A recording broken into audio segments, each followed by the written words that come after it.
Good morning student.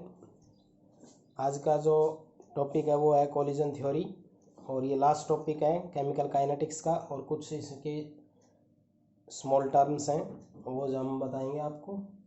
तो collision theory के बारे में हम इसकी कुछ पोस्टुलेट्स बताएंगे आपको। कोलिजन थ्योरी तो वर्ड से ही समझ में आएगा। कोलिजन कोलिजन का मतलब होता है टकराव। और जब तक कोई रिएक्टेंट आपस में स्ट्राइक नहीं करेंगे तब तक रिएक्शन आगे प्रोसीड ही नहीं होती है। मान लो जैसे ए है, पार्टिकल बी है, मान लीजिए नंबर ऑफ पार्टिकल 100 है, ये भी नंबर ऑफ पार्टिकल 100 है। ये एक दूसरे से क्या होते हैं, कोलाइड होते हैं। अगर ये एक दूसरे से दूर दूर रहते हैं तो रिएक्शन होगी ही नहीं, ठीक है। तो जब ये एक दूसरे के नज़दीक आते थे पार्टिकल एक दूसरे से स्ट्राइक होते हैं तो वही कोलिजन रिस्पॉन्सिबल होता है किसी भी रिएक्शन के लिए। तो इसमें कुछ जो पोस्टुलेट्स डाली गई थी उसमें फर्स्ट पोस्टुलेट्स क्या थी? फर्स्ट पोस्टुलेट थी द रेट ऑफ रिएक्शन जो the rate of reaction depend on collision. उसने कहा कि जो रिएक्शन होती है ना वो कोलिजन पे डिपेंड करती है। दूसरा उसने बताया कि जो कोलिजन होता है आपका ये दो तरह का होता है, इफेक्टिव, दूसरा होता है नॉन इफेक्टिव। इफेक्टिव कोलिजन और नॉन इफेक्टिव कोलिजन। अब इफेक्टिव क्या होता है कि जब पार्टिकल्स जो है वो एक दूसरे से स्ट्राइक हो और हेड ऑन कोलिजन हो उनके बीच में, मतलब एक प्रकार से पार्टिकल्स का क्या हो, प्रॉपर ओरिएंटेशन हो। क्या हो? Proper orientation.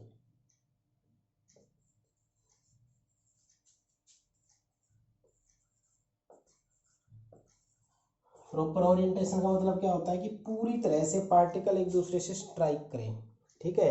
जितना ज़्यादा एरिया उनके संपर्क में आएगा उतने पार्टिकल एक दूसरे से रिएक्ट करेंगे, ठीक है। तो उसमें रिएक्शन के ऊपर कोई ना कोई इफेक्ट पड़ेगा। नॉन इफेक्टिव होता है कि इम्प्रॉपर ओरिएंटेशन हो। इम्प्रॉपर मतलब जो होता है वो मान लो ये पार्टिकल्स का हल्का सा ये कोलिजन हुआ है, ये क्या है, एक प्रकार से इम्प्रॉपर। इम्प्रॉपर का मतलब पूरी तरह से जो स्ट्राइक ना हो। तो कहने का मतलब क्या हुआ कि जो कोलिजन होते हैं वो दो तरह के होते हैं, एक इफेक्टिव होता है, एक नॉन इफेक्टिव। इफेक्टिव का मतलब जब स्ट्राइक होते हैं तो उनके ऊपर कोई ना कोई इफेक्ट पड़े, चाहे काइनेटिक एनर्जी उनकी बढ़े चाहे कुछ भी हो, यानी कि इफेक्टिव कोलिजन वो होता है जिसके ऊपर स्ट्राइक होने के बाद उसमें कोई ना कोई चेंज आए, और नॉन इफेक्टिव वो होता है जिसके ऊपर स्ट्राइक होने से कोई ज़्यादा फर्क ना पड़े, ठीक है। तो जो रिएक्शन आपकी होती है, जो रिएक्शन होती है ना वो इफेक्टिव कोलिजन पे डिपेंड करती है। तो यहाँ से हमारे पास तीसरा पॉइंट जनरेट हो गया कि जो रेट ऑफ रिएक्शन होती है वो directly proportional to effective collision की होती है। किसकी होती है?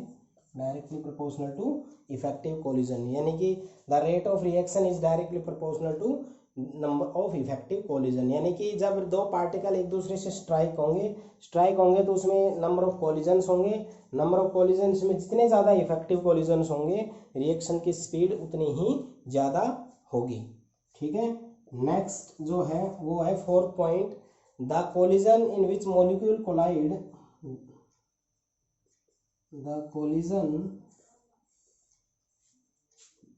in which molecules collide, यानी कि वो कोलिजन जिसके अंदर मॉलिक्यूल क्या होते हैं, कोलाइड विद सफिशिएंट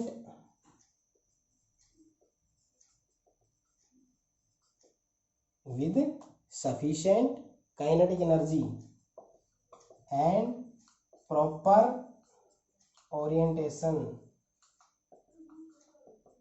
ठीक है।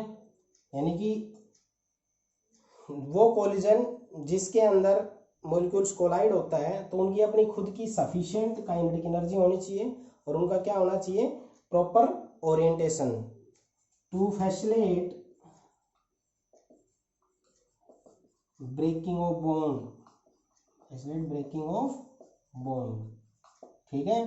यानी कि जब ये रिएक्टेंट जो जैसे दो रिएक्टेंट स्ट्राइक हो रहे हैं, अगर इनके बीच में प्रॉपर ओरिएंटेशन होगी और उनकी अपनी खुद की कोई फिक्स काइनेटिक एनर्जी होगी तो इनके बीच का कोलिजन भी अच्छा होगा। तो कोलिजन ज़्यादा होंगे और इफेक्टिवली एक दूसरे से स्ट्राइक होंगे प्रॉपर जब ओरिएंटेशन आएगा तो उनके अंदर इफेक्टिव कोलिजन बढ़ जाएगा और रिएक्शन क्या होगा, वो इफेक्टिव कोलिजन के डायरेक्टली होता है, जिससे क्या होगा, जो बॉन्ड बने हुए हैं रिएक्टेंट में वो ब्रेक हो जाएंगे। ठीक है, तो यही बोल रहा है the collision in which molecule collide with sufficient kinetic, यानी कि जो मॉलिक्यूल्स है ऐसा नहीं है कि उनकी काइनेटिक एनर्जी जीरो है, वो रुका हुआ है, ये भी उसके पास जाके रुक जाए। और आप भी जानते हैं कि दो पार्टिकल्स है वो धीरे धीरे धीरे धीरे आ रहे हैं, एक दूसरे से टकरा गए तो क्या फर्क पड़ता है, दो बस हैं, दोनों 100 की स्पीड से आ रही है, एक दूसरे के आमने सामने स्ट्राइक हो जाए तो उनके ऊपर आपको पता कितना फर्क पड़ने वाला है। तो इसका मतलब उनकी सफिशिएंट काइनेटिक एनर्जी होनी चाहिए, कुछ काइनेटिक एनर्जी होनी चाहिए और उनका आपस में प्रॉपर ओरिएंटेशन होना चाहिए, मतलब अच्छे से स्ट्राइक होने चाहिए और पूरी तरह से स्ट्राइक होने चाहिए। ऐसा नहीं है एक बस 100 की स्पीड से आ रही है, दूसरी आ रही है हल्की सी साइड से टच हो गई, वो प्रॉपर कोलिजन नहीं है, प्रॉपर ओरिएंटेशन नहीं है। तो कहने का मतलब क्या हुआ, कोलिजन जिनके अंदर जो पार्टिकल्स होते हैं उनकी अपनी सफिशिएंट तो काइनेटिक एनर्जी होनी चाहिए और उनका प्रॉपर ओरिएंटेशन होना चाहिए, किसके लिए, ब्रेकिंग ऑफ बॉन्ड, बॉन्ड को ब्रेक करने के लिए। अगर ऐसा होगा, उनकी अपनी सफिशिएंट काइनेटिक एनर्जी होगी और उनकी अपनी प्रॉपर ओरिएंटेशन अगर होगी तो रिएक्शन जो है उसके अंदर बॉन्ड आसानी से ब्रेक हो सकते हैं। ठीक है, तो पहला क्या पॉइंट था, एक पॉइंट और बच गया, मैं पहले पॉइंट को बताता हूँ। द रेट ऑफ रिएक्शन जो होती है कोलिजन पे डिपेंड करती है। दूसरा है कोलिजन दो तरह के होते हैं, इफेक्टिव कोलिजन और नॉन इफेक्टिव कोलिजन। और तीसरा था कि जो रिएक्शन होती है वो डायरेक्टली प्रोपोर्शनल किसके होती है, इफेक्टिव कोलिजन के। और जो चौथा पॉइंट था कि जो कोलिजन होता है उसमें मॉलिक्यूल्स की सफिशिएंट काइनेटिक एनर्जी होनी चाहिए, प्रॉपर ओरिएंटेशन होना चाहिए, किसके लिए, और to facilitate the breaking of bond. चौथा पॉइंट के बाद जो आपका पांचवा पॉइंट है वो ये कहता है, जो ये थ्योरी होती है इसके अंदर क्या होता है, activation energy and proper orientation of molecule, proper orientation and activation energy. ये एक नया टर्म आया है एक्टिवेशन एनर्जी, इसको आज आगे डिफाइन करेंगे हम। और मॉलिक्यूल टुगेदर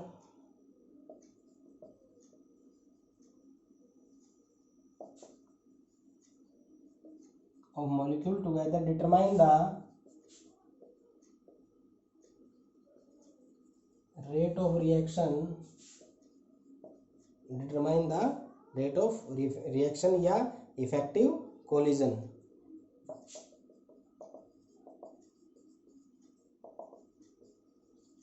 तो इसने कहा कि जो ओरिएंटेशन होती है और एक एक्टिवेशन एनर्जी जो होती है ये डिटरमाइन करती है नंबर ऑफ इफेक्टिव कोलिजन के, और जितने ज़्यादा नंबर ऑफ इफेक्टिव कोलिजन होंगे उतनी ज़्यादा रिएक्शन की हमारी क्या होगी, स्पीड होगी। और उसको जो ये डिटर्मिनेशन है इसका, इसको करने के लिए जो उसने एक मैथमेटिकल प्रूफ दिया, उस मैथमेटिकल प्रूफ को हम क्या कहते हैं, उसने कहा कि भाई रेट जो आपकी होती है ना वो होती है जेड। देखो ये अब ये छोटे छोटे टर्म आने शुरू होंगी, वो मैं आपको बताऊंगा। इज इक्वल टू जेड, चलो पहले इसको ऐसे लिख देता हूँ, P Z A B E की power minus E A upon R T, ये इक्वेशन ली। यहाँ पर उसने कहा कि जो जेड है ये क्या होता है, ये होती है कोलिजन फ्रीक्वेंसी। क्या बोलते हैं इसको, कोलिजन फ्रीक्वेंसी। ये एक नई टर्म आ गई, इस डेफिनेशन को बताऊंगा इसके बाद ही। दूसरा होता है पी का मतलब होता है स्टीरिक फैक्टर, मतलब जो रिएक्शन को रोकता है वो फैक्टर या प्रोबेबिलिटी फैक्टर। ठीक है, और ई की पावर माइनस ई अपॉन आर टी क्या होता है, फ्रैक्शन ऑफ मॉलिक्यूल, ई की पावर जो ये है इसको बोलते हैं fraction of molecule having energy equal और ग्रेटर देन एक्टिवेशन एनर्जी।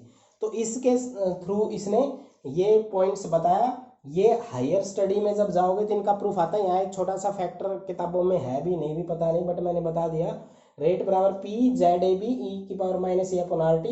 ये तो बताता है कोलिजन फ्रीक्वेंसी, ये आपका होता है उसकी स्टीरिक फैक्टर या प्रोबेबिलिटी फैक्टर। ई की power minus A upon R T क्या होता है, fraction of molecule with energy equal to और ग्रेटर देन एक्टिवेशन एनर्जी।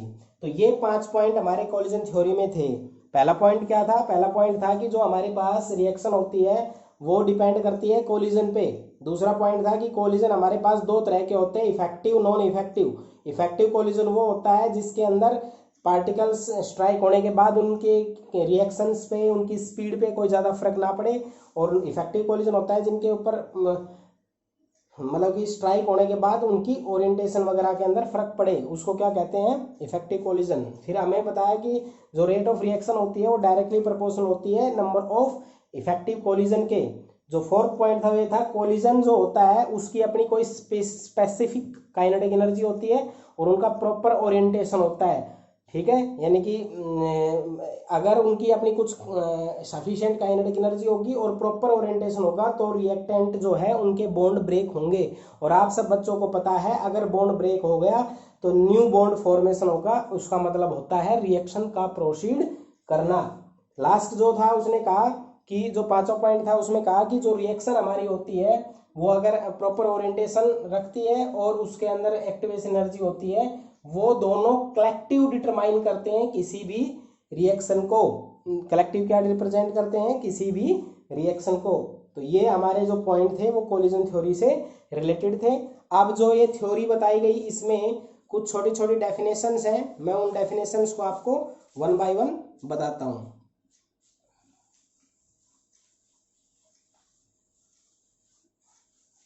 ये थियोरेटिकल ही पोर्शन है इस यूनिट के अंदर, वो आपको तैयार करना। अगला है जो इसके अंदर आता है वो आती है पहली तो डेफिनेशन जो आपको मैंने बताया अभी, कोलिजन फ्रीक्वेंसी। कोलिजन फ्रीक्वेंसी को रिप्रेजेंट करते हैं जेड, ठीक है। तो क्या होता है, total number of collision, total number of collision. आप एक बात बताओ, फ्रीक्वेंसी क्या होती है? फ्रीक्वेंसी होती है वैसे लाइट की फ्रीक्वेंसी 1/t या number of cycle passing through a point in 1 second. तो यही क्या हो जाएगा, number of collision per unit volume per unit time,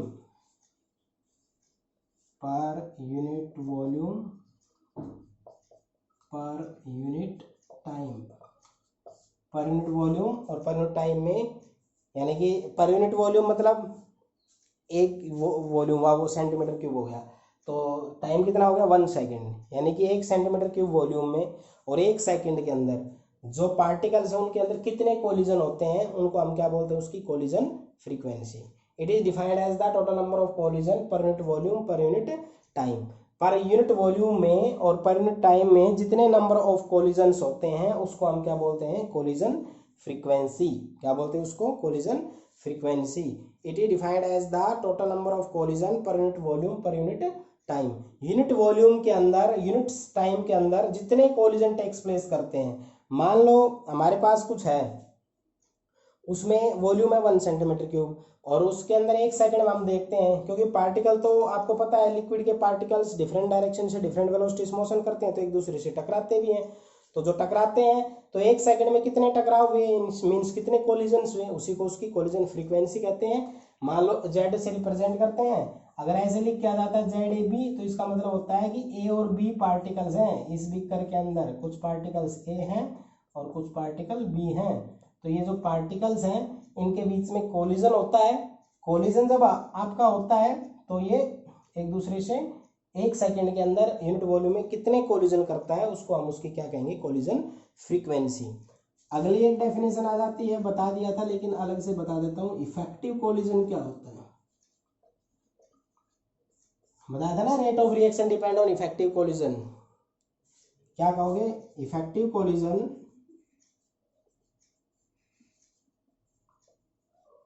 leads to formation of products.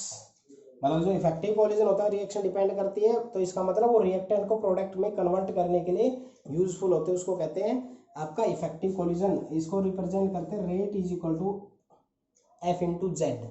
इससे रिप्रेजेंट करते हैं एफ इंटू जेड। एफ तो क्या होता है, फ्रैक्शन ऑफ कोलिजन, यानी कि fraction of collision which is effective, ठीक है। यानी कि जब आपके कोलिजन होते हैं उसमें इफेक्टिव नॉन इफेक्टिव दोनों होते हैं, तो ये फ्रैक्शन वो होता है जो सिर्फ इफेक्टिव कोलिजन। और जेड आप सब जानते हैं क्या होता है, कोलिजन फ्रीक्वेंसी। ठीक है, तो कहने का मतलब क्या हुआ, इफेक्टिव कोलिजन क्या होता है, इफेक्टिव कोलिजन होता है जो लीड करे रिएक्टेंट को प्रोडक्ट करने के लिए, उसको क्या कहते हैं, इफेक्टिव कोलिजन। ठीक है, अब नेक्स्ट जो डेफिनेशन आपकी है वो है थ्रेशोल्ड एनर्जी। नेक्स्ट जो है वो क्या है, थ्रेशोल्ड एनर्जी। थ्रेशोल्ड एनर्जी क्या होती है,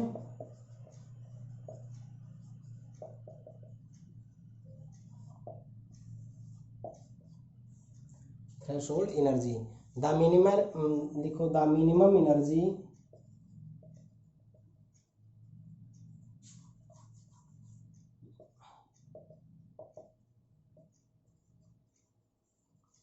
the minimum energy that the reacting molecule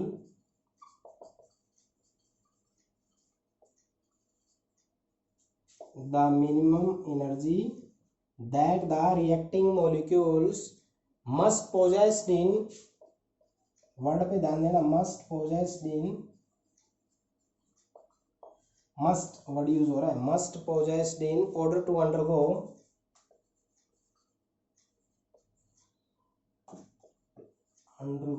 effective collision। ठीक है, is called to form product, is called threshold energy। देखो थोड़ा सा ध्यान से इस डेफिनेशन समझो, द मिनिमम एनर्जी यानी कि ये वो कम से कम एनर्जी होती है that the reacting molecule must possess in order to effective, यानी कि ये वो एनर्जी होती है जो रिएक्टेंट मॉलिक्यूल्स होता है उनको इफेक्टिव कोलिजन्स करने में हेल्प करती है।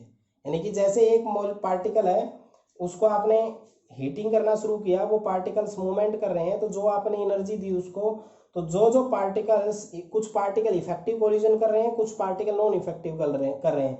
जो इफेक्टिव कोलिजन करे यानी कि possess, must possess in order to undergo effective collision, मतलब ये वो कम से कम एनर्जी होती है जो उस मॉलिक्यूल्स को मस्ट होती है, जो वो लेता है और कौन से कोलिजन करता है, इफेक्टिव कोलिजन, जिसकी वजह से रिएक्टेंट किस में कन्वर्ट हो जाता है, प्रोडक्ट के अंदर। ठीक है, तो जो ये एनर्जी इफेक्टिव कोलिजन के लिए एब्जॉर्ब करता है या जो रिक्वायर करता है मिनिमम एनर्जी, उसी को हम क्या बोल देते हैं, थ्रेशोल्ड एनर्जी।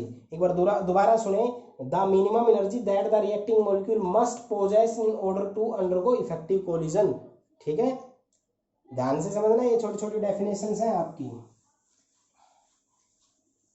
अगला जो है वो आपका है टेम्परेचर कोफिशिएंट।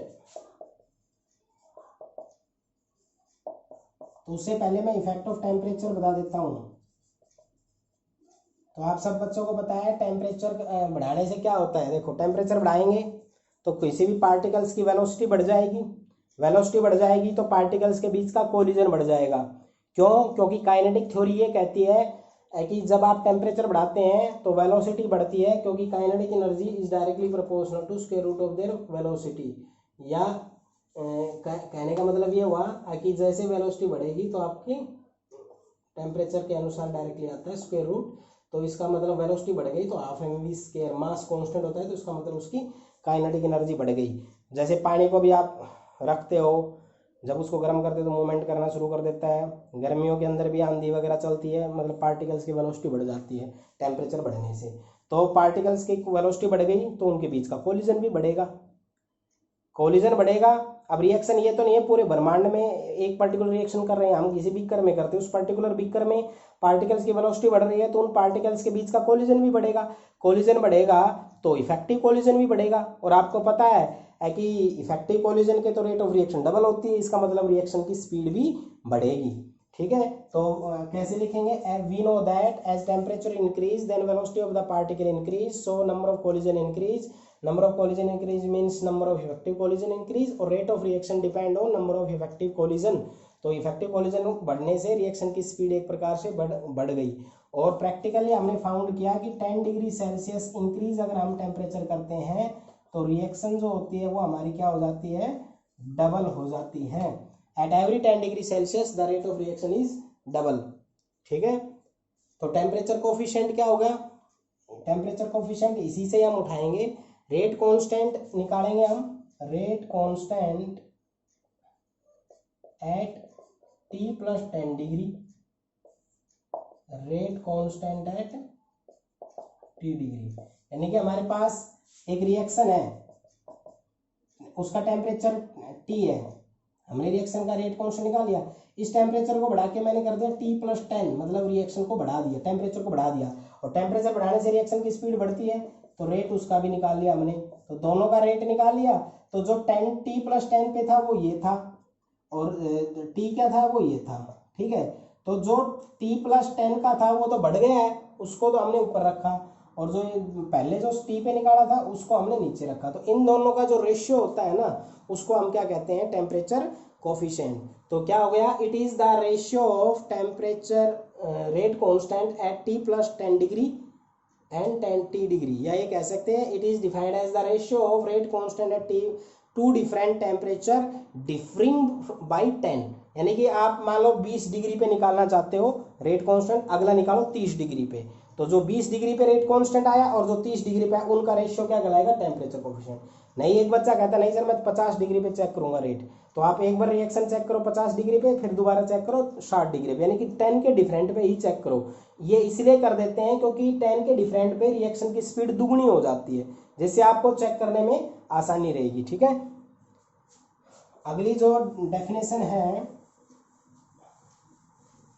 अब 2-3 डेफिनेशन बची है वो बता देता हूं। एक्टिवेटेड कॉम्प्लेक्स क्या होता है,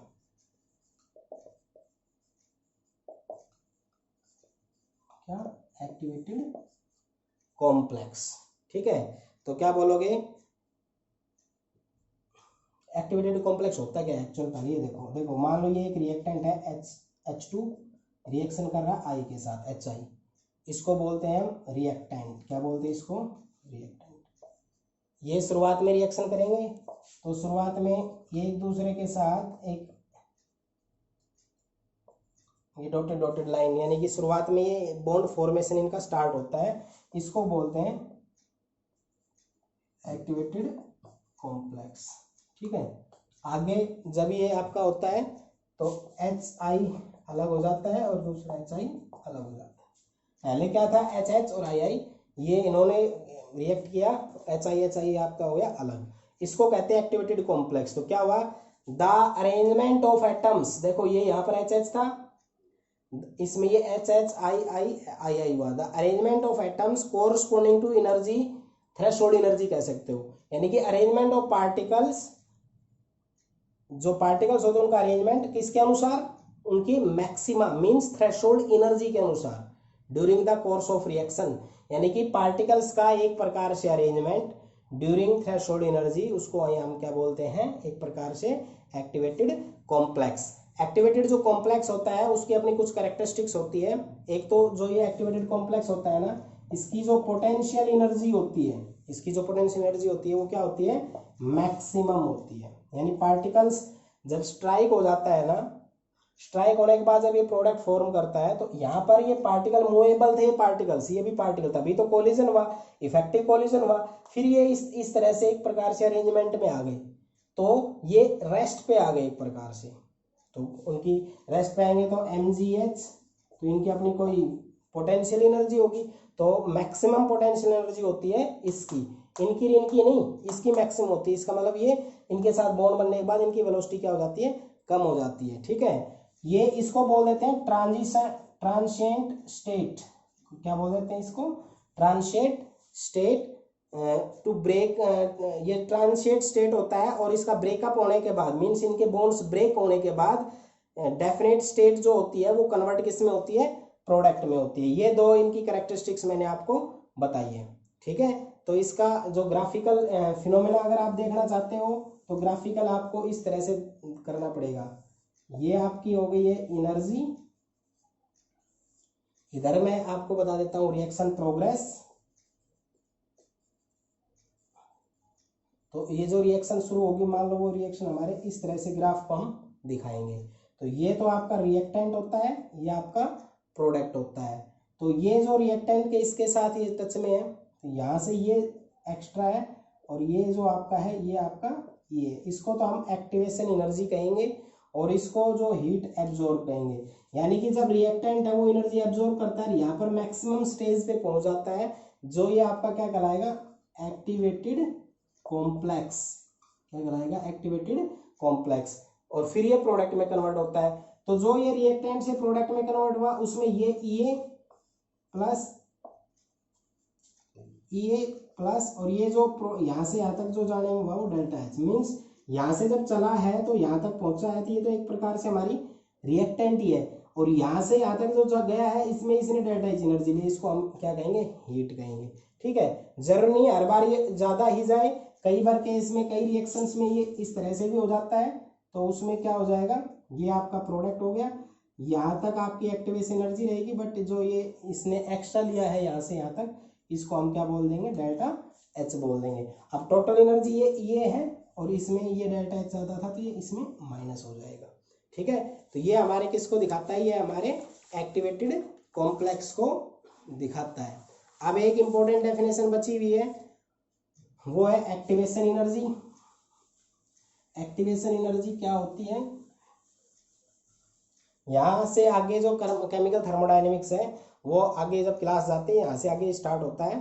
तो यहाँ पर जो डेफिनेशन वो करो आप, एक्टिवेशन एनर्जी क्या होती है। Activation energy, the energy required to form the product, the energy required to form the product, यानी कि ये वो एनर्जी रिक्वायर होती है जो प्रोडक्ट में टू फॉर्मेशन ऑफ कॉम्प्लेक्स भी कह सकते हो, form the complex is called activation energy. या कह सकते हैं डिफरेंस बिटवीन थ्रेशोल्ड एनर्जी, यानी कि जो थ्रेशोल्ड एनर्जी होती है ना, and average energy possessed by, यानी कि average energy possessed by the reacting molecule, यानी कि जो थ्रेशोल्ड एनर्जी होती है उसमें से जो पार्टिकल्स रिएक्ट करते हैं उनकी एवरेज एनर्जी को अगर आप सब्सट्रैक्ट कर देते हो तो उसको हम क्या बोल देते हैं, एक्टिवेशन एनर्जी। यानी कि जो एक्टिवेशन एनर्जी होती है वो क्या होती है, required to formation of complex, यानी कि कॉम्प्लेक्स को फॉर्म करने के लिए जो होती है उसको हम क्या कहते हैं, एक्टिवेशन एनर्जी। और ये डिफरेंस होता है किसका, थ्रेशोल्ड एनर्जी का, और एवरेज एनर्जी जो आपकी होती है पोजेस्ड बाय रिएक्टिंग मॉलिक्यूल्स का। ठीक है, तो ये आपकी क्या हो गई है, एक्टिवेशन एनर्जी। ठीक है, और भैया अब इसमें एक लास्ट टॉपिक बचा है, वो है कैटलिस्ट। कैटलिस्ट आप पढ़ चुके हो सरफेस केमिस्ट्री में, लेकिन यहाँ पर एक डेफिनेशन और उसकी कुछ कैरेक्टरिस्टिक्स के बारे में है। कैटलिस्ट क्या होता है भाई, कैटलिस्ट होता है रिएक्शन में बिना भाग लिए, रिएक्शन की स्पीड को, रिएक्शन के अंदर बिना टेक पार्ट किए रिएक्शन की स्पीड को चेंज करने वाला ही क्या कहलाता है, आपका कैटलिस्ट कहलाता है। ठीक है, जैसे मान लो ये मैंने एक रिएक्शन लिख दी, KClO3 का डिकम्पोजिशन MnO2 कैटलिस्ट होता है, जो इससे रिएक्शन होती है। तो क्या हुआ, catalyst is the substance which alter the rate of reaction, यानी रिएक्शन को चेंज कर सकता है। इंक्रीज डिक्रीज वर्ड मत बोलना, चेंज करना, क्योंकि कुछ कैटलिस्ट होते हैं वो डिक्रीज करते हैं, कुछ इंक्रीज करते हैं। मीन्स जो डिक्रीज करेगा उसको हम कहेंगे एक प्रकार से नेगेटिव कैटलिस्ट, और जो इंक्रीज करता है उसको कहते हैं पॉजिटिव कैटलिस्ट। तो क्या कहोगे, catalyst is a substance, catalyst is the substance which alter the speed of reaction without undergoing या without taking part in the reaction। यानी कि रिएक्शन जब हो रही है उसको एक अल्टरनेट पाथ देता है, जिसकी वजह से रिएक्शन की स्पीड क्या हो जाती है, चेंज हो जाती है। But at the end reaction के अंदर से वो क्या हो जाता है, अपने आप को इजेक्ट आउट कर लेता है। अगर आप इसको रिएक्टेंट प्रोडक्ट की फॉर्म में कहें तो मान लो ये हमारे पास है रिएक्टेंट, ये है प्रोडक्ट। इधर तो हम क्या ले लेते हैं, पोटेंशियल एनर्जी, और ये इधर क्या ले लेते हैं, प्रोग्रेस ऑफ रिएक्शन, और इधर में क्या ले लेता हूँ, ये पोटेंशियल एनर्जी। तो ये रिएक्टेंट, ये प्रोडक्ट है, ये है विदाउट कैटलिस्ट, ठीक है। क्या है ये, विदाउट कैटलिस्ट। ये इसका क्या हो जाएगा, इंटरमीडिएट, जो हाईएस्ट पोजीशन होती है। और यहाँ से रिएक्टेंट है ये, और यहाँ से ये क्या हो जाती है, इसकी एक्टिवेशन एनर्जी। और जो इसके बीच का चेंज होता है उसको क्या कह देता है, हीट चेंज, ठीक है। अब क्या है, जैसे आपने A प्लस B दो रिएक्टेंट लिए, इसमें X मैंने कैटलिस्ट डाल दिया, तो क्या होगा, A और B इस X के साथ बॉन्ड बनाएंगे, ये क्या बन गया इसका इंटरमीडिएट। और एट लास्ट में जब रिएक्शन होगी, जब क्या होगा, X आपका निकल जाएगा और A और B जो है वो आपका क्या बन जाएगा, प्रोडक्ट। रिएक्टेंट से शुरू हुए हैं, प्रोडक्ट आपका बन गया है। ये जो बीच में बना है इसको क्या कहते हैं, इंटरमीडिएट, ठीक है। तो ये जो पॉइंट होता है इसका, ये क्या कहलाता है, इसका इंटरमीडिएट, ठीक है। तो इसकी एक्टिवेशन एनर्जी ये हो जाएगी। तो ये जो विदाउट कैटलिस्ट पाथ है, अब विद कैटलिस्ट है ना, तो ये इतनी ज्यादा एक्टिवेशन एनर्जी नहीं होता, ये इस तरह हो जाता है, यानी कि इसकी एक्टिवेशन एनर्जी क्या हो गई, E। तो ये वाली E ज्यादा है इसकी, या ये वाली इसकी ज्यादा है। इसका मतलब कैटलिस्ट क्या कर देता है, डिक्रीज द एक्टिवेशन एनर्जी। क्या कर देता है, किसी भी रिएक्शन के अंदर कैटलिस्ट उसकी एक्टिवेशन एनर्जी को डिक्रीज कर देता है, जिससे वो रिएक्शन को अल्टरनेट पाथ देने में हेल्पफुल होता है, ठीक है। तो इसमें इसकी कैटलिस्ट की कैरेक्टरिस्टिक्स है, ये स्पॉन्टेनियस को रिएक्शन को कैटलाइज नहीं कर सकता। ऐसी रिएक्शन जो अपने आप हो उनको नहीं कर सकता, नॉन स्पॉन्टेनियस को कैटलाइज करता है। नंबर 2, ये इक्विलिब्रियम कांस्टेंट को चेंज नहीं कर देता, मतलब ऐसा नहीं जो इक्विलिब्रियम कांस्टेंट उसको नहीं बदलता है, बट इक्विलिब्रियम अटेन करने के लिए रिएक्शन को फास्ट करता है। जैसे ऐसे A plus B is equal to C plus D, तो ये A प्लस बी को C प्लस डी में कन्वर्ट करने में हेल्प करता है, बट इनका जो रेट कांस्टेंट है ना, C concentration, D concentration, A concentration, B concentration, इसके ऊपर कोई इफेक्ट नहीं डालता। यानी कि एक प्रकार से क्या होगा, it does not change the equilibrium constant, but helps to in attaining the equilibrium, मतलब कि जो इक्विलिब्रियम होता है उसको फास्ट अटेन करने में हेल्प करता है। ये फॉरवर्ड रिएक्शन जो इधर होती है उसको फॉरवर्ड कहते हैं, जो इधर होगी उसको बैकवर्ड। ये फॉरवर्ड और बैकवर्ड दोनों रिएक्शन को कैटलाइज कर सकता है। और किसी भी रिएक्शन को होने के लिए small amount of catalyst he require होता है। ऐसा नहीं है कि रिएक्शन होने के लिए अमाउंट बढ़ाने से रिएक्शन की स्पीड बढ़ती है, नहीं।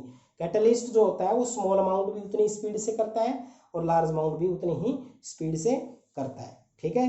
तो ये आपकी यूनिट थी, इसमें जो भी आपका है वो सब आप अच्छे से तैयार करो। जो भी न्यूमेरिकल पोर्शन यहाँ से आना होता है मैक्सिमम, जो छोटे मोटे थ्योरेटिकली थे वो मैंने आपको सब बता दिए हैं। और एनसीईआरटी और एग्जाम्पलर के अच्छे से सारे क्वेश्चंस कर लेना। मैंने मैक्सिमम एनसीईआरटी क्वेश्चंस और एग्जाम्पलर जो क्वेश्चंस आप कर सकते थे वो मैंने छोड़ दिए थे, बाकी सारे लगभग मैंने कवर अप करवाए थे। आज मैं इसका पूरा बुकलेट डाल दूंगा, आप अच्छे से तैयार करना, फेयर नोटबुक में इनको करना, कोई डाउट हो हमसे पूछ लेना, ठीक है।